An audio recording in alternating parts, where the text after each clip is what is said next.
Hi Year 4, it's Miss Shakespeare and Alpha here. I'm going to be reading chapter 2 to you today. So I hope you enjoy the chapter. I'm missing you all so much. I hope you're enjoying your home learning, you're keeping safe, and hopefully I will see you all very soon. Right, Alpha, you ready? Yeah. Right. The Return of the Iron Man. One evening, a farmer's son, a boy called Hogarth, was fishing in a stream that ran down to the sea. It was growing too dark to fish. His hook kept getting caught in weeds and bushes. So he stopped fishing and he came up from the stream and stood listening to the owls in the wood further up the valley and to the sea behind him.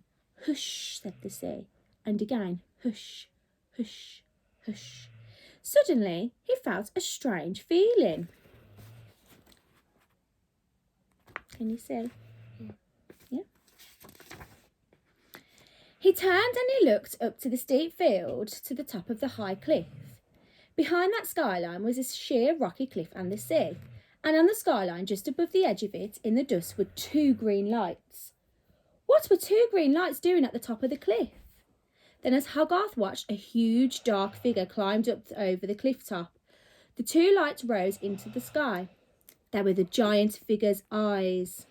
A giant black figure, taller than a house, black and towering in the twilight with green headlamp eyes. The Iron Man! There he stood on the cliff top looking inland. Hogarth began to run. He ran and he ran and he got home. The Iron Man had come back. It was a giant! So he got home at last and gasping for breath he told his dad. His mother grew pale. His little sister began to cry. His father took down his double-barreled gun. He believed his son. He went out, he locked the door, he got in his car, and he drove to the next farm. But that farmer laughed. He was a fat, red man with a fat, red-mouthed laugh.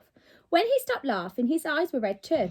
An Iron Man? Nonsense, he said. So Hogarth's father got back into his car. Now it was dark and it had begun to rain. Mummy, is there a hard top film? Yeah, we'll see if there is a film to it. He drove to the next farm. The farm frowned. He believed tomorrow, he said, that this would be the Iron Man. His feet will have left cracks in the earth. So Hogarth's father again got back into his car. But as he turned in the car, in the yard, he saw a strange thing in the headlamps. Half a tractor lay there, the other half missing. He got out of his car and the other farmer came to look too. The tractor had been bitten off. There were big teeth marks in the steel. No explanation. The two men looked at each other. They were puzzled and afraid. What could have bitten the tractor in two? There in the yard, in the rain, in the night, while they had been talking inside the house. The farmer ran and bolted his door. Hogarth's father jumped into his car and drove off into the night, and the rain come down as fast as it could homeward. The rain poured down. Hogarth's father drove hard. The headlights lit up and the road and the bushes. Suddenly, two headlamps in a tall treetop and the roadside ahead. Headlamps in a treetop? How? Hogarth's father slowed, peering up to see what the lights might be up there in the treetop. As he slowed, a giant iron foot came down in the middle of the road. A foot as big as a single bed, and the headlamps came down closer, and a giant hand reached down towards the windshield. The Iron Man. Hogarth's father put on speed. He aimed his car at the foot. Crash! He knocked the foot out of the way.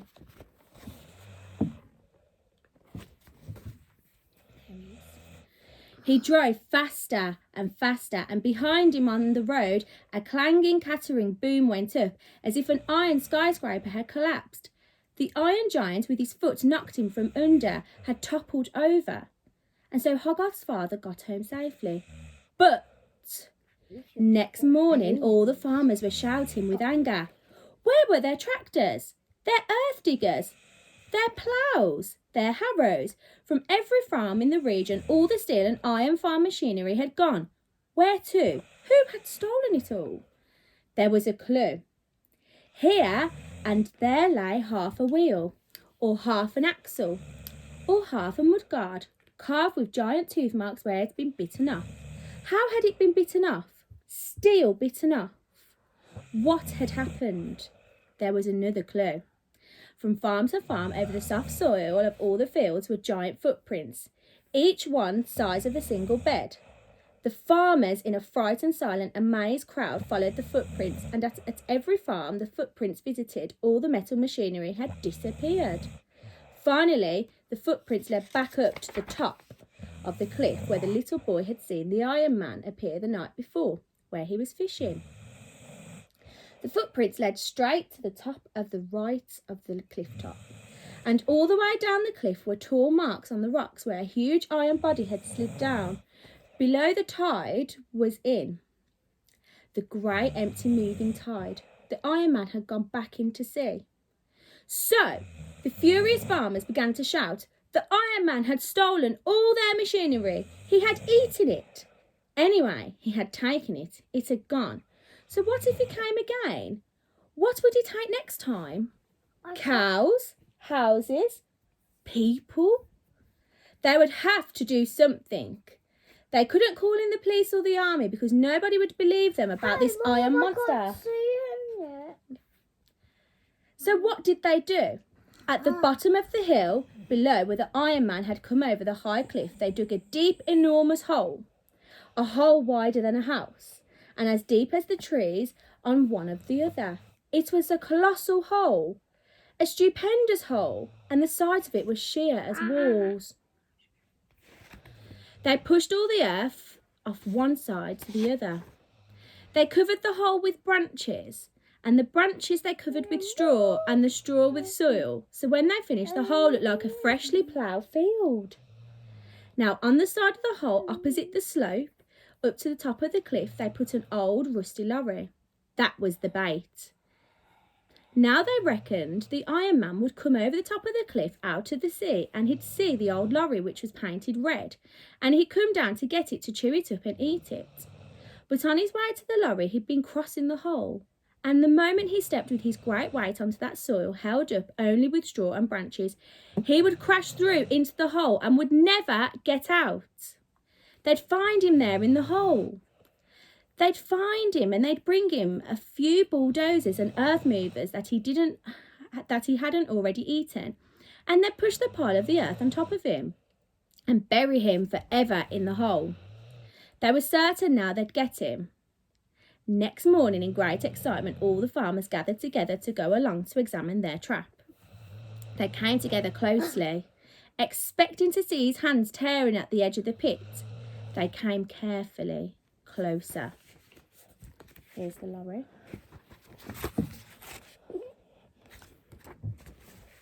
The red lorry just as they had left it. The soil lay just as they had left it, undisturbed.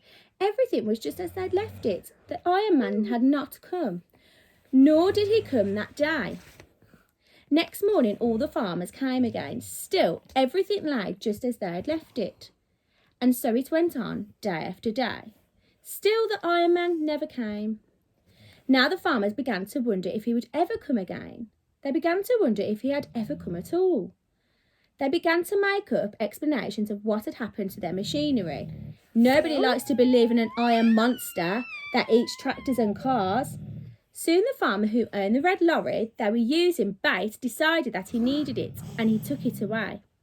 So there lay the beautiful deep trap without any bait. Grass began to grow on the loose soil. The farmers talked of filling the hole in. After all, you can't leave a giant pit like that. Somebody might fall in. Some stranger coming along might just walk over it and fall in. But they didn't want to fill it in. It had been such hard work digging it. Besides, they had all sneaking fear that the Iron Man might come again and that the hole was only there as a weapon against him. At least they had put up a little notice, "Danger, keep off," to warn people away, and they had left it at that. Now the little boy Hogarth had an idea. He thought he could use that hole to trap a fox. He found a dead hen one day and threw it out onto the loose soil over the trap. Then towards the evening, he climbed nearby a tree and waited a long time, and a star came out. He could hear the sea. Then there, standing at the edge of the hole, was a fox, a big red fox, looking towards the dead hen. Hogarth stopped breathing, and the fox stood without moving. I love it. Sniff, sniff, sniff. Out towards the hen. I love it. But he did not step out onto the trap. Slowly, he walked around the wide patch of the raw soil till he got back to where he'd started, sniffing all the time out towards the bird. But he did not step out onto the trap. Was he too smart to walk out there? Was it not safe? But at that moment he stopped sniffing. He turned his head and looked towards the top of the cliff. Hogarth, wondering what the fox had seen, looked towards the top of the cliff. There, in the enormous blue evening sky, stood the Iron Man. On the brink of the cliff, gazing inland.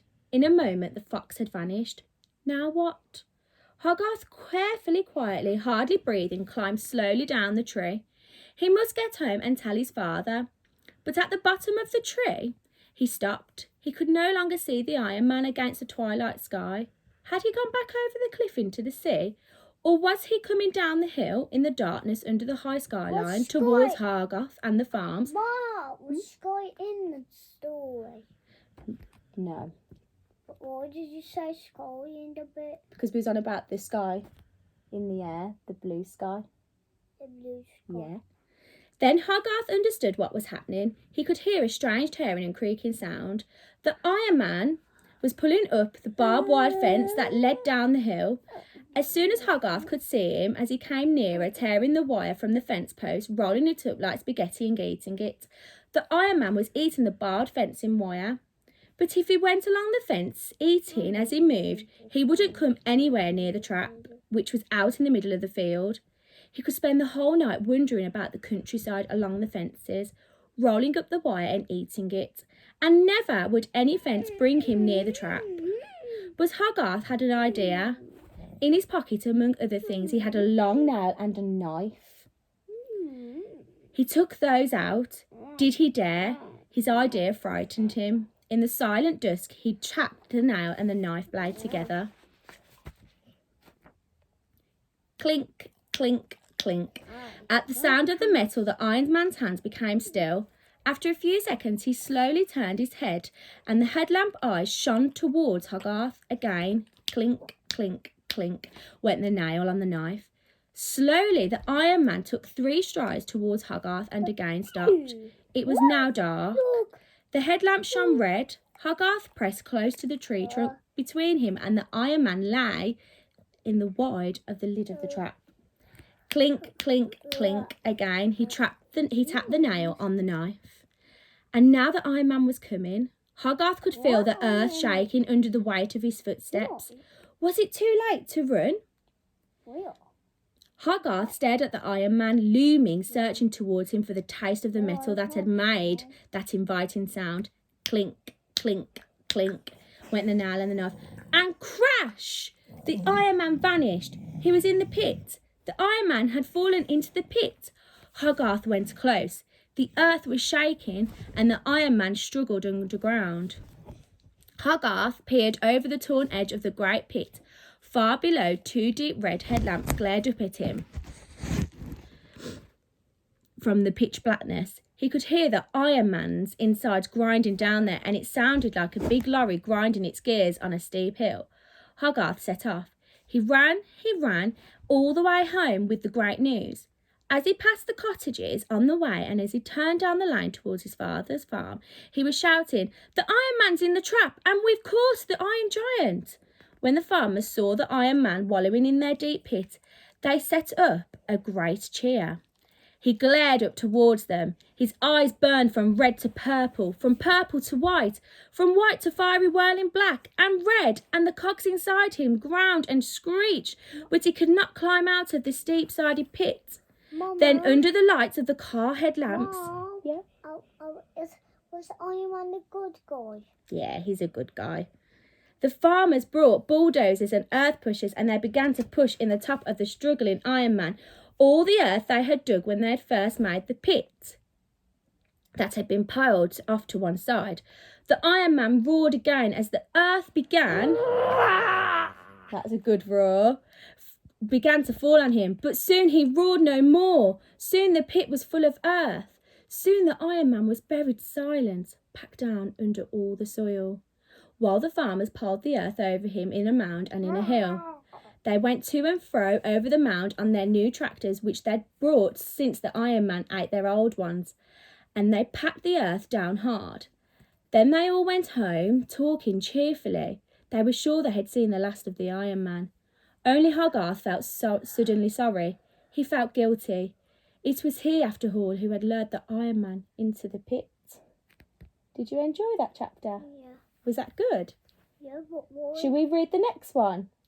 We'll do that together. Right, Year 4, I hope you enjoyed chapter 2.